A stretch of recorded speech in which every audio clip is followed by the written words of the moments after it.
Syiddiq bukan sekadar kata,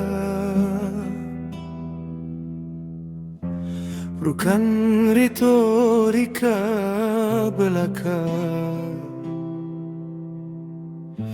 Antara lahir dan batin selaras, sempurna jiwa raga.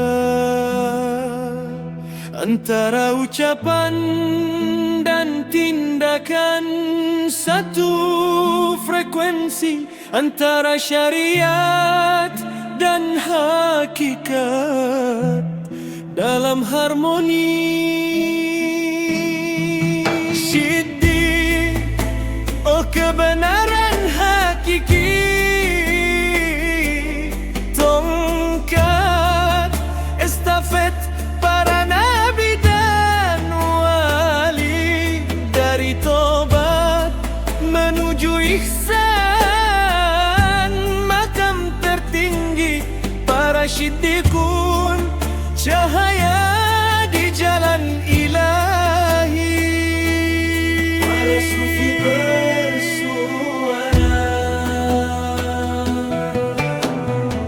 Al-Jailani bersaksi melihatmu dalam setiap keadaan. Al-Ghazali membagi tingkat awam, khusus dan sangat khusus pencerahan. Junaid teguh tak berubah meski keadaan berganti.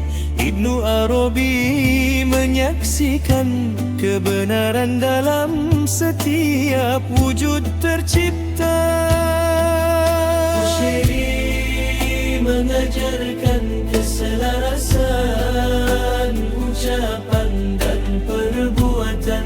Ibnu Athaillah mengingatkan ketepatan waktu dan konteks spiritual.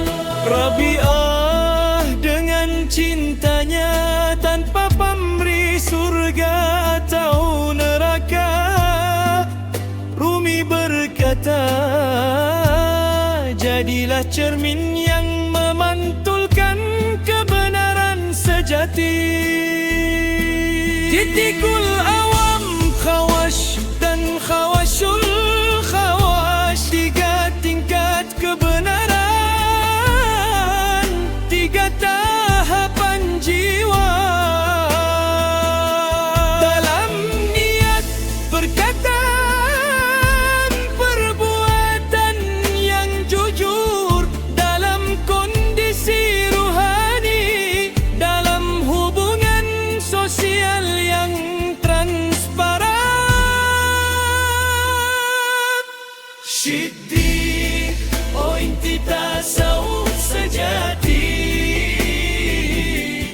jantung spiritual yang berdetak abadi. Tanpanya amal hamba tanpa makna sejati. Syiddiq membawa ketenangan, dusta bawa keraguan hati. Tantangan zaman di zaman instan, materialistik, hedonistik, individualistik, virtual reality yang ilusif. Syiddiq menjadi obat, penawar racun kepalsuan. Lentera di gelapnya kebohongan, kebenaran abadi. Dalam ibadah, khusyuk yang sejati. Dalam bekerja, profesional dengan niat suci. Dalam belajar, jujur intelektual. Dalam kepemimpinan, amanah dan transparansi. Muhasabah harian, muraqabah terus musyahadah akan kehadiran mulafazah yang jujur. Mujahadah melawan nafsu, perjuangan tiada henti bersama mursyid sebagai cermin dokter dan teladan sejati. Ibadah khusyuk yang sejati. Abu Yazid dengan subhaninya, Syaikh Syajili menolak karamah. Imam Ahmad teguh dalam ujian. Rabbi dengan cinta tanpa syarat. Cincin cahaya jalan suluk, pintu pertama menuju Allah.